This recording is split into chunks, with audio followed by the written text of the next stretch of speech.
I was introduced to the idea of Jewish paper cutting as a young teenager when I took a short class at the Teaneck Jewish Center. It was taught by Deborah Ugaretz, whose art continues to inspire me. I learned about the materials and about traditional Jewish animals and other symbols. This was my only formal training in paper cutting.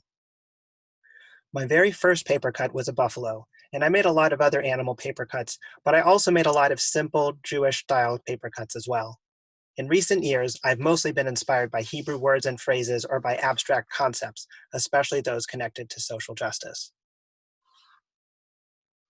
Many people are curious about my process for creating a paper cut. My current process involves 4 steps. The first step is the spark of the idea. It might be a commission for someone for a reason, or it might be a piece of text that catches my attention, or a topic I'm contemplating and want to highlight in a piece. The second step is research on coming up with a concept. If I'm starting with a text, I study that text. If it's a commission, I learn about the person or event. If it's a topic, I explore what's been written about it. I also look at a lot of other art. I'm filling my mind with a cloud of ideas. I'm asking myself how to express what's most essential and how to express it with just 2 colors, with text and imagery. This research and concept step is often the hardest step and can take months if I allow it to. The end result is usually a pencil sketch of a design idea.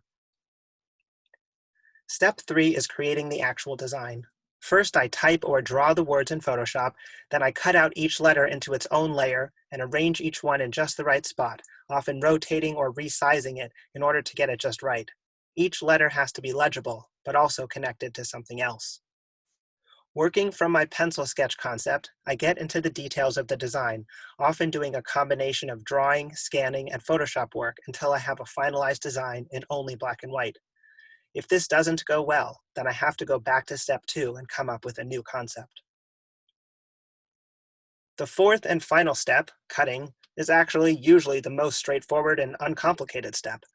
How long a piece takes to cut depends on how large and how intricate the design is. I cut very slowly because I do not want to make a mistake and have to start all over with a new piece of paper. While I'm cutting, I like to keep the little bits of paper that I'm removing, sometimes laying them out into a design. I enjoy this process of managing the little bits of paper. Then I take a photo and throw them away.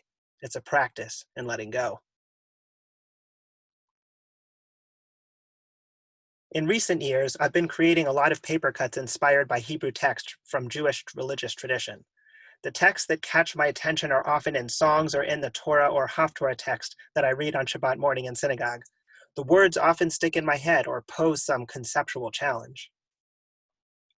One recent piece was inspired by English text. I made it during the summer after Philando Castile was killed by a police officer. I thought a lot about the words Black Lives Matter and what they make clear, that we need reminding that the lives of Black people matter, because much of what happens in America indicates that they don't. In this piece, the English words are being embraced by a talit, even while they are cut out of the talit itself. Those cuts represent my belief that the many injustices experienced by Black people in America are damaging to the wholeness of Jews as well. This past summer, Rimon commissioned me to create a piece that, like the Black Lives Matter piece, highlights a current social issue using this old Jewish art form.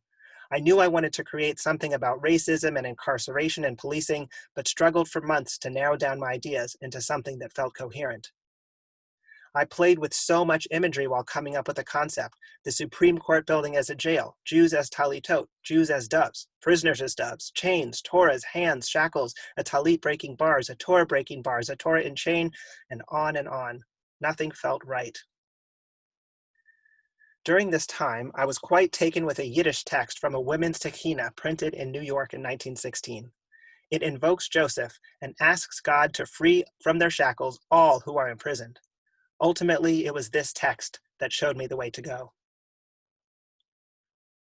The right design concept suddenly sprang into my head in one moment. The words from the Tekina are climbing down into a pit, like the one Joseph was thrown into by his brothers, to rescue a prisoner behind modern jail bars where we throw our brothers. And the words are calling out to God to open everyone's shackles. The completed paper cut is framed on the dark brown of deep earth and leaves a large empty space at the top. giving the impression that the Yiddish words were occupying that space just moments earlier before plunging down to reach towards the prisoner. I've enlarged those words that highlight the essential message of the text, the divine imperative to freedom. Working on this Rimon commission was challenging, wonderful, and rewarding. I love this centuries-old papercut form and working within the boundaries of its constraints to produce contemporary art. I'm looking forward to continuing to create papercuts that respond to the world and that challenge both myself and the viewers of my art. Thank you.